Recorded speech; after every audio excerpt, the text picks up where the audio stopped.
Hi guys, episode 6 is here. Can't believe I made it to episode 6. I honestly cannot. Thank you to those of you who continue to watch. I want to give a really big shout out to my beautiful friend Sherelle and to my dad and mom, the 3 loyal watchers of all of my videos. And maybe there's a handful of you that keep watching. I think Nate and Tara and Ainsley might as well, and Addie. But not many people have continued to watch. And I find myself, I can only watch it through once when I'm editing and then I never watch again. But I am determined. I am determined to finish this, to finish what I started and to complete this experiment. As you know, there are only 10 videos. And so we are more than halfway done now. And I am really winding down. I think I have four left on my list to watch within the next 2.5 weeks. Well, technically, yeah, 3 weeks. We have a little over 3 weeks. It's the 27th of March, the awards. But I might throw in 2 more movies for good pleasure. So these were not on my original list. I know we've talked about Encanto. I'd like to watch Encanto. I'd like to watch I'm thinking about it. I don't know if I will. Instead of Parallel Mothers, watching The Eyes of Tammy Faye. Because guys, today we're not just going to talk about Dune and Nightmare Alley. We're going to talk about the SAG Awards that were last night and some of the upsets or some of the surprising people that won. Jessica Chastain won for Best Actress for The Eyes of Tammy Faye. Can I speak? The Eyes of Tammy Faye. She was against Olivia Colman, also nominated for an Oscar. Nicole Kidman, nominated for an Oscar. But she was also beside Lady Gaga for House of Gucci and Jennifer Hudson in Respect. 2 people that are not nominated for an Oscar. And Jessica Chastain is as well. So now I feel the whole race is kind of, the rug has been pulled out from underneath it. So I don't know. I firstly need to watch it so I can get a better, view of what her, obviously how her acting is. And secondly, I found out this week that Andrew Garfield plays her husband in the film. Yes, if you know anything about Tammy Faye Baker, he plays the Pastor Faye. So I watched the trailer and I was like, well, no brainer, have to watch it for Andrew now. So I want to watch that. I'm also going to try to watch House of Gucci, even though it's only nominated for the 1 Academy Award. So I don't know how really helpful it will be to me, but we're gonna try. So today's video is me reviewing Nightmare Alley and Dune, but before that I just want to start with some of my impressions from the SAG Awards from last night. So the thing that shocked me the most, other than performance by a female actor, was male actor. Of the 5 men that were nominated, which is the identical lineup for the Oscars: Denzel Washington, Andrew Garfield, Benedict Cumberbatch, Javier Bardem, and Will Smith. Of those 5, I have seen 4 of the movies. And of course, the winner was Will Smith. The one film I have not seen yet, which is on my list this week, which is King Richard. And I've heard great things about this film from family and friends and critics alike. But the clips I've seen of Will Smith, I kind of feel like how I did with actually Javier Bardem and Denzel, where I'm very hyper aware of who the actor is and I'm not thinking of their character. And of course, I can't give this a true read until I've watched the film. To me, it should be Benedict or Andrew, but now I'm really thinking I think Will Smith could take it. The man definitely deserves an Oscar. I mean, he hasn't had one yet, and he's a great actor and I love him. And side note, he divorced Jada, right? She was sitting next to him as his date, I assume, at the awards. But when he won, he stood up and he hugged everybody around him except her. And I kept watching her and she kind of looked like she was waiting for a hug. It was very awkward. Anyway, I digress. So that was a shocker to me. Other shockers, so maybe not.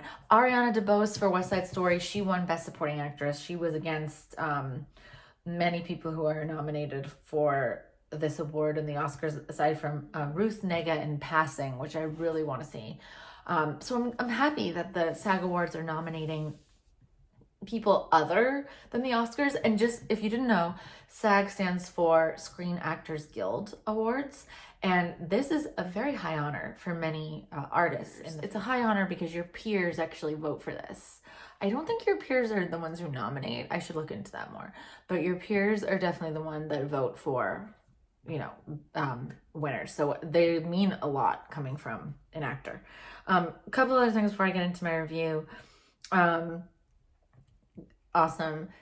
You know, I loved CODA. Troy Kotsur did win for Best Supporting Actor, so that is great. I hope he continues that, which was shocking compared to Cody Smith-McPhee for The Power of the Dog. Everyone thought he was like a shoo-in, so this might be an upset at the Oscars.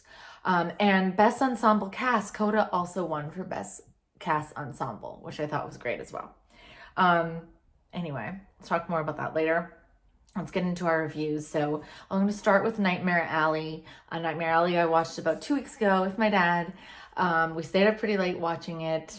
I was excited about that film. I like Bradley Cooper. I like Cate Blanchett. I like Rooney Mara, Willem Dafoe. You can't really not like the ensemble, the cast here. Great acting. Toni Collette, another in it.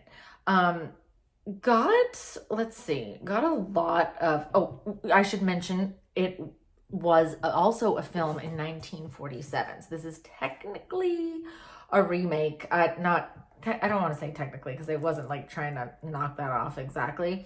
But it was done before in the 40s. So this is a 79% on Rotten Tomatoes, a 7.2 out of 10 in IMDb. It is directed by Guillermo del Toro, who also did The Shape of Water. If you remember that was a big Oscar winner back in, I think it was 2017. Could have been 2018. So great director. I thought it fell flat. I'm going to give it a 3. And lately I've been saying what my stars are right before the review, but I'll just get into that. Looking back, I might even give it a 2.5. Can I give it a 2.75? 2.75. We'll give it a 2.75. Great cast, great acting, great costume.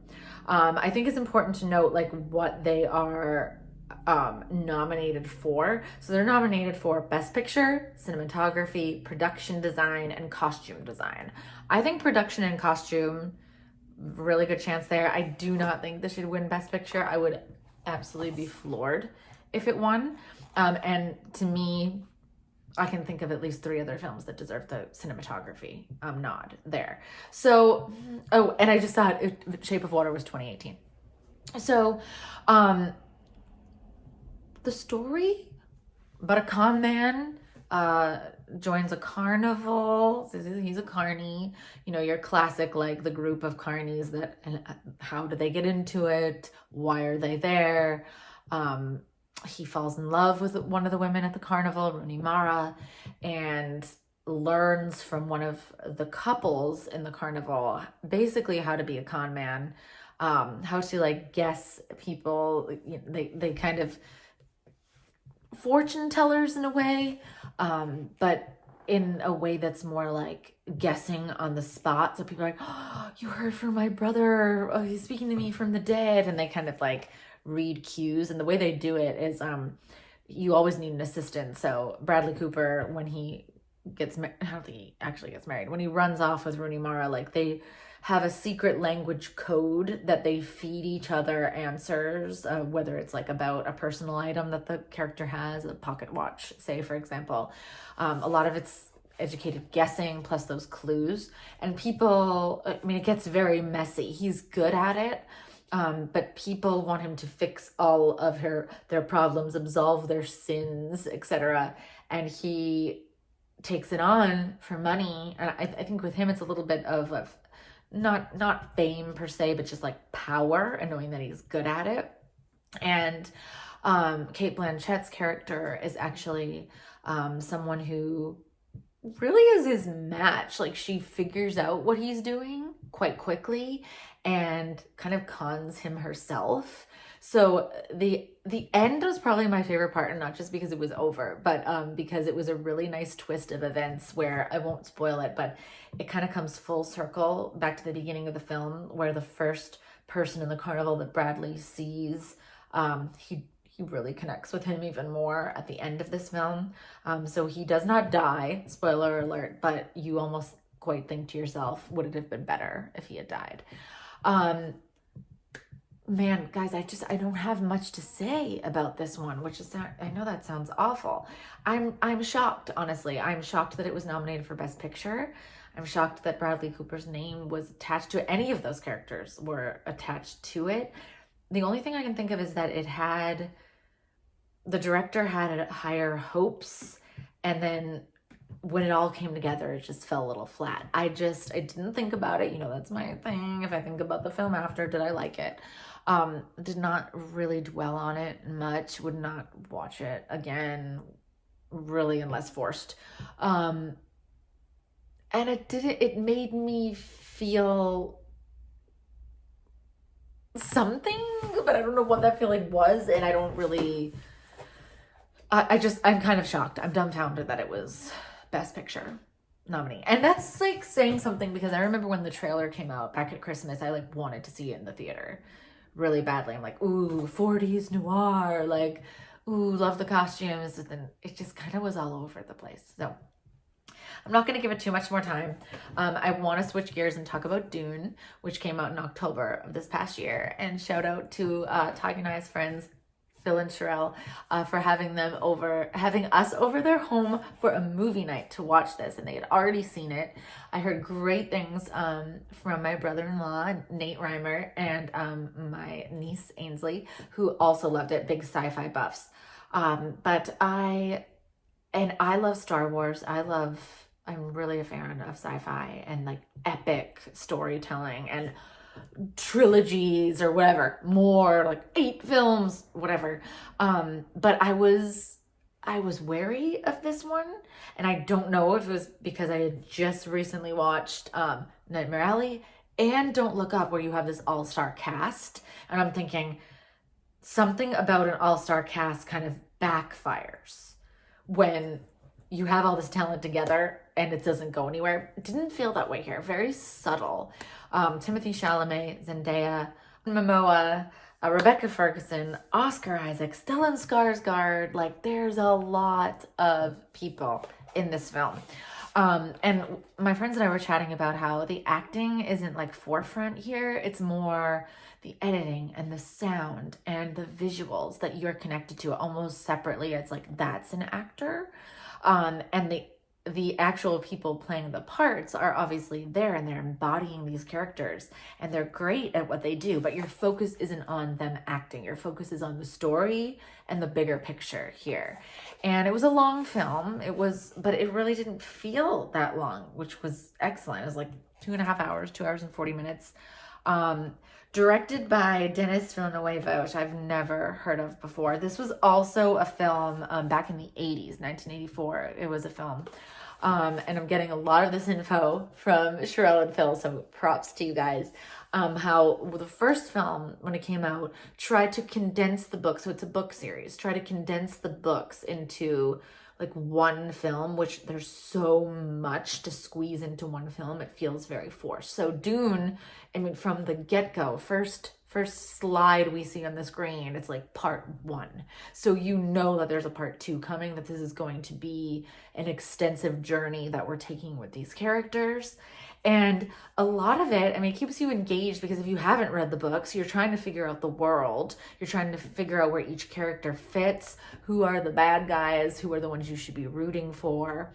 And there's something magical about like figuring that out and trying to understand like this obviously is sci-fi and far, far into the future. And, there are someone who as the main character has visions of what is to come, and you're trying to figure out like, is this a vision or is this true life? Will it come true? who is the Timothée Chalamet is kind of like the chosen one, which is very Star Wars-esque. There were a lot of parallels there, and as we learned, this author actually wrote these books before Star Wars even came on the scene. So Star Wars kind of ripped this off. It's very possible. It has an 83% on Rotten Tomatoes. It has an 8.1 out of 10 on IMDb. And it looks like on average, like 4-ish stars from viewers who at least post on Google and IMDb. I would definitely give it a 4. I'll give it a 4 for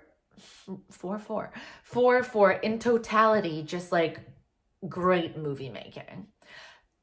I am invested now and need to know what happens to the rest of it, but I still didn't feel like overly excited about it where I can't wait to watch it again, but now I just need to finish the story. That's how I personally feel. Guys, it has 10 nominations though for the Oscars. I said this to you before, but I'll remind you again. It's nominated for Best Picture, Cinematography, Costume Design, Film Editing, Makeup and Hairstyling, Music, the original score, Production Design, Sound, Visual Effects, and Writing, specifically the adapted screenplay from the book. So, like, I mean, if it doesn't come away with at least a couple of those, I will be shocked, because especially with visual effects, production, design, sound, I can't see it not winning up against the other nominees. It's epic. Like, in one word, it is epic. I really enjoyed it. If I'm going to compare the two, which is Nightmare Alley and Dune, and again, if you remember from last week, I chose those two because of the star-studded casts, the ensemble there, and also the kind of, not unbelievability, but the suspension of disbelief that you need to watch both of them. A little bit of sci-fi, a little bit of carnies.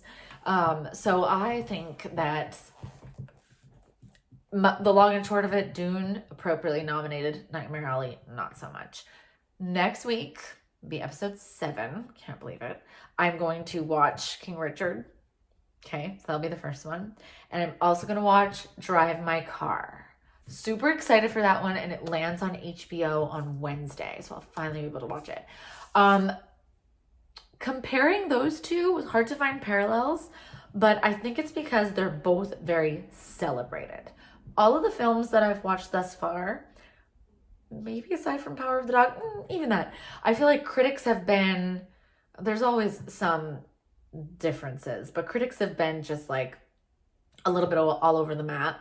With King Richard and with Drive My Car, like, I've only heard good things, and they seem to be, like, Drive My Car isn't nominated for as much as King Richard, but I feel like they seem to be front runners in at least 1 or 2 categories.